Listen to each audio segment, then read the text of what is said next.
Hello everyone, welcome back to my YouTube channel.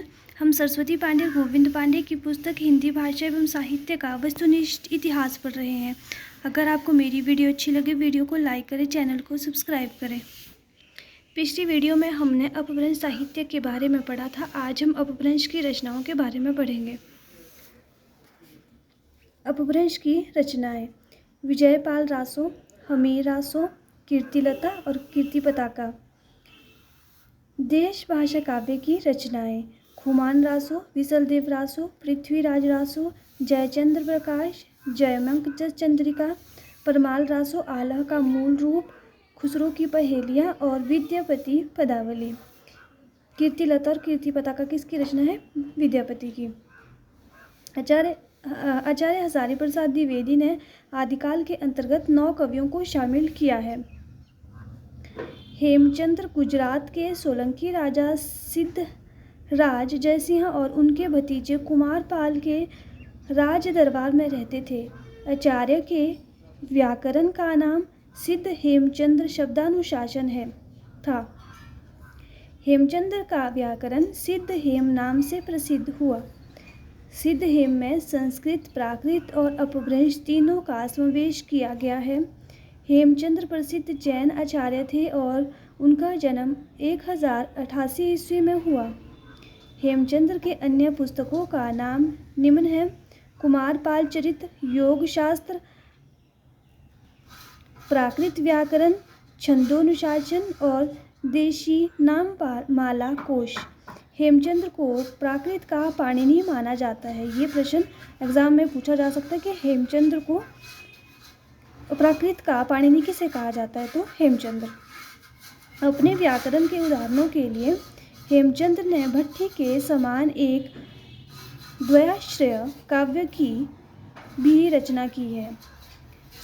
Somprabh Suri Gujarat के एक प्रसिद्ध जैन साधु थे, जिनका आविर्भाव 1252 विक्रमी संवत में माना जाता है। सोमप्रभ सूरी ने कुमारपाल प्रतिबोध 1241 विक्रमी संवत नाम एक गद्य पद्यमय संस्कृत प्राकृत काव्य लिखा। जैनाचार्य मेरुतुंग ने संवत 1361 में प्रबंध चिंतामणि नामक एक ग्रंथ की रचना संस्कृत भाषा में की। प्रबंध चिंतामणि में कुछ दोहे मालवा नरेश राजभोज के चाचा मुंज के कहे हुए हैं। प्रबंध चिंतामणि में दूहा विद्या में विवाद करने वाले 2 चारणों की कथा आई है, इसीलिए अपभ्रंश काव्य को दूहा विद्या भी कहा जाने लगा। अपभ्रंश से पूर्व दोहा का प्रयोग नहीं होता था। लक्ष्मीधर ने 14वीं शताब्दी के अंत में प्राकृत पेंगलम नाम एक ग्रंथ का संग्रह किया। यहाँ से भी एक प्रश्न बन सकता है कि प्राकृत पेंगलम नामक ग्रंथ किसका है? तो ये लक्ष्मीधर।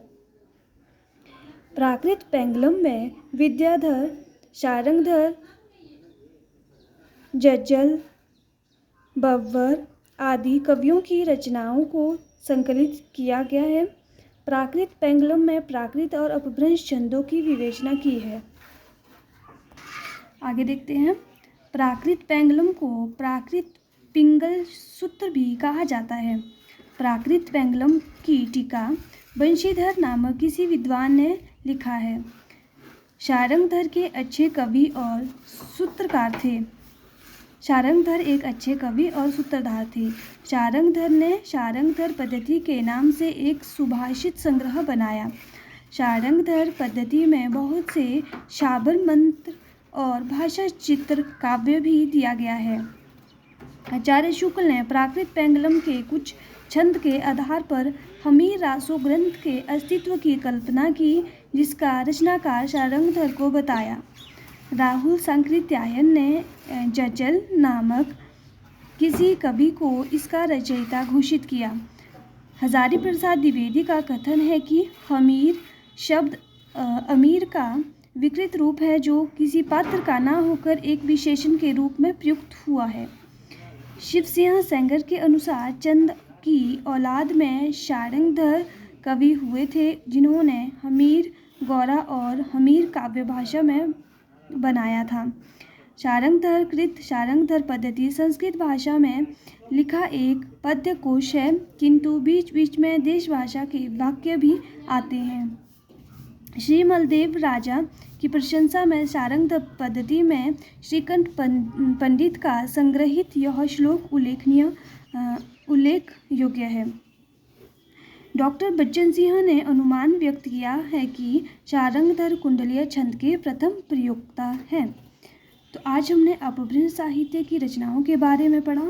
अगली वीडियो में हम सिद्ध साहित्य के बारे में पढ़ेंगे। अगर आपको मेरी वीडियो अच्छी लगे, वीडियो को लाइक करें, चैनल को सब्सक्राइब करें।